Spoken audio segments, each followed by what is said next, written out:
j'espère que vous m'entendez. Oui, on vous entend très bien, madame. Voilà, bonjour. En fait, je me présente. D'accord, je me présente. Je suis Myrti Alafini. Je suis chef de la cellule RSE à la BOAD.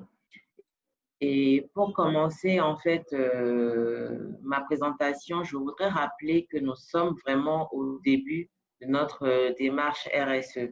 Mhm, En effet, nous avons commencé justement à l'implémenter depuis l'année passée.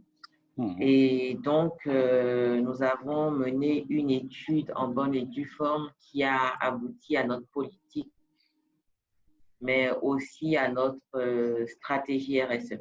mhm, Et donc, dans un premier temps, je pense que pour mettre en œuvre des ISR, je crois que nous devons mener des réflexions sur notre propre responsabilité. mhm, Donc, c'est dans ce sens que la BOAD s'est engagée dans une démarche RSE pour permettre déjà de mieux structurer sa responsabilité sociétale, tant en interne que dans le financement de ces projets. Et donc, cette démarche RSE, elle a consisté au tout début à rencontrer nos parties prenantes lors de l'étude que nous avons mise en œuvre. Nous avons pris en compte les attentes de celles-ci, tant de nos partenaires privés que des autres institutions sœurs avec lesquelles nous travaillons, mais aussi au niveau des autorités et des gouvernements de la sous-région.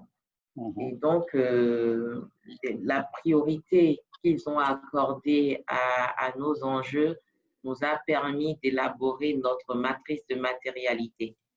Et de cette matrice de matérialité, justement, a découlé notre politique RSE, notre mhm, politique que nous avons orientée autour de 5 piliers qui sont subdivisés en 11 axes de projets et ensuite en 18 projets en interne, bien entendu, puisqu'avant tout, la RSE, elle est pour l'entreprise, pour les salariés.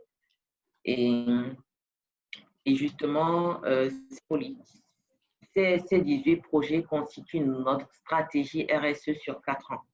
Donc, la stratégie RSE, elle est parallèle à la stratégie de la banque. Elle sera justement mise en œuvre en même temps. Et c'est ce qui nous a permis de faire une transformation en interne en impliquant vraiment toutes les structures de la banque. mhm. Avons mis en place en notre sein plusieurs nous avons mis justement en notre sein plusieurs organes, notamment des points focaux par structure. Donc, Mhm, chaque point focal est leader de son projet mhm, et nous avons en fait entrepris cette démarche pour qu'elle soit plus participative et que nous puissions à la fin, au final, en fait, faire intégrer les bonnes pratiques à tous mhm, les niveaux de l'entreprise.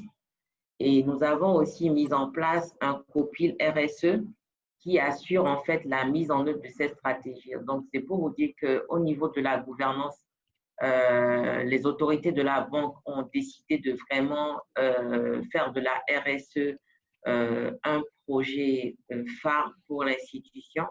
À ce titre, le COPIL est présidé par le vice-président de la banque.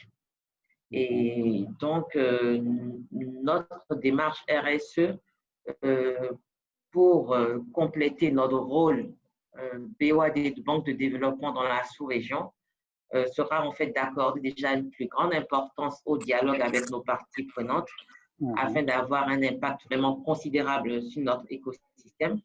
Ensuite, ce sera un rôle d'impulser la démarche RSE dans la communauté UEMOA, parce qu'il faut rappeler que la Banque ouest-africaine de développement est une banque dédiée aux 8 États membres de l'UEMOA. Donc, auprès déjà des institutions sortent de la sous-région, des entreprises partenaires, il faudrait qu'on puisse impulser cette démarche. Et on a aussi constaté qu'il y a un fort aspect caritatif qui est mhm, alloué à la RSE. Donc, c'est aussi amener les entreprises, les institutions à vraiment faire une différence entre la RSE et le mécénat et essayer de consacrer aussi plus de ressources aux projets environnementaux et enfin de renforcer la position des femmes au sein de l'institution. Donc, pour vraiment parler en bref de l'approche d'investissement responsable, avant de laisser la parole à M. Berthet, qui est directeur du département des infrastructures de l'environnement, je crois que la vision aujourd'hui de la BOAD est que vraiment pour investir de façon responsable, il faut déjà l'être soi-même et le démontrer. Et c'est pourquoi notre première étape, qui est de construire une stratégie RSE de qualité, est vraiment le début de notre démarche. Et ensuite, dans un second temps, il sera question d'accompagner les entreprises et les projets que nous finançons. Donc, il est essentiel aussi de pouvoir penser à un accompagnement adapté, puisque notre contribution sera différente lorsque nous finançons des grands projets d'infrastructure que nous accompagnerons, pareil, des PME dans la sous-région. Donc, je crois que brièvement, c'est ce que je peux dire de notre RSE qui est naissante à la BOAD, mais qui aussi a vraiment une large vision pour la sous-région UEMOA. Merci. D'accord. Madame Alapni, je vous remercie pour votre intervention.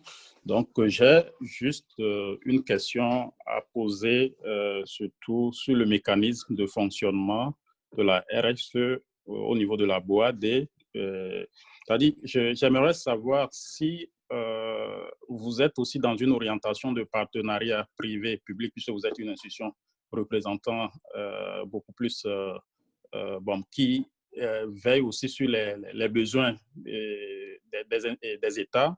Donc, est-ce que vous êtes dans cette approche, surtout quand il y a des partenaires qui peuvent apporter des solutions, qui peuvent venir avec des financements sur des offres beaucoup plus spontanées? Est-ce que c'est toujours les processus d'appel d'offres ou bien vous avez toujours disons, des conditions pour accepter certains financements innovants pour implémenter vite les projets qui sont dormants?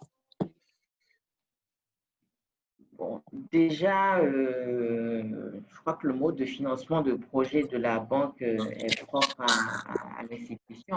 Il ne faudrait pas oublier que nous sommes déjà une banque de développement, donc pas une banque commerciale, et que nous sommes principalement dédiés aux États dans un premier temps, mais ensuite aussi aux entreprises.